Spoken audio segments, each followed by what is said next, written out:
मेरे चैनल में आपका स्वागत है।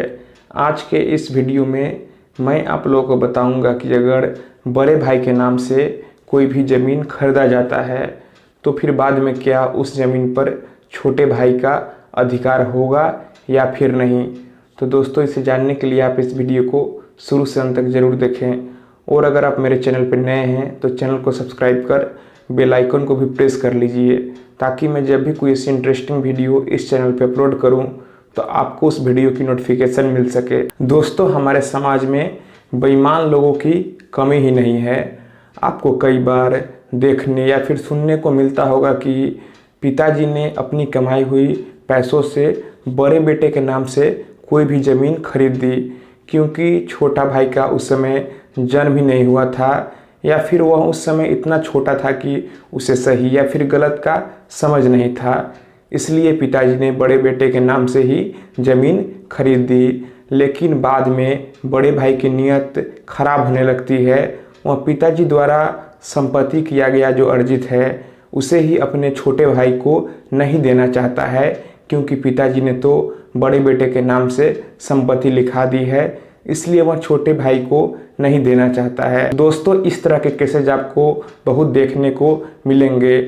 अगर पिताजी द्वारा बड़े बेटे के नाम से कोई भी संपत्ति खरीदी जाती है और उस समय अगर छोटा बेटा का जन्म नहीं होता है या फिर उस समय वह नाबालिग होता है, तो फिर जो पिताजी द्वारा बड़े बेटे के नाम से संपत्ति खरीदी गई थी उस संपत्ति को जॉइंट प्रॉपर्टी की तरह माना जाएगा, और छोटे भाई का या फिर छोटे बेटे का जितना हक बड़े भाई का है उतना ही हक उसका ही होगा।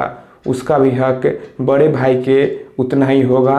बड़ा भाई केवल यह नहीं कह सकता है कि केवल मेरा इस संपत्ति पर अधिकार है क्योंकि यह मेरे नाम से है, क्योंकि पिताजी द्वारा पैसों से उस संपत्ति को खरीदा गया है। मात्र केवल उस समय छोटा भाई छोटा था या फिर उसका जन्म नहीं हुआ था, इसलिए बड़े बेटे के नाम से खरीदा गया, इसलिए उस संपत्ति को जॉइंट प्रॉपर्टी माना जाएगा। तो उस ज़मीन पर छोटा भाई भी अपना दावा पेश कर सकता है।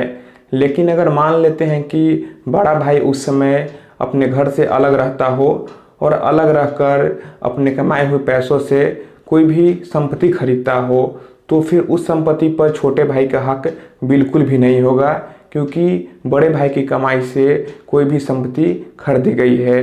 केवल मात्र पिताजी के पैसों से अगर कोई भी संपत्ति बड़े भाई के नाम से खरीदी जाती है तो ही उस सूरत में छोटे भाई का अधिकार होगा। लेकिन अगर बड़ा भाई अपने पिताजी के घर से दूर रहकर अपने कमाई हुई पैसों से कोई भी संपत्ति खरीदता है तो उस संपत्ति पर केवल और केवल बड़े भाई का हक होगा, ना कि छोटे भाई का। तो दोस्तों, बस आप इतना समझ लीजिए कि अगर पिताजी द्वारा कमाई हुई पैसों से कोई भी संपत्ति अगर किसी मजबूरीवश बड़े भाई के नाम से खरीदी जाती है तो फिर बाद में छोटे भाई का भी उस संपत्ति पर हक होगा और वह अपना दावा पेश कर सकता है।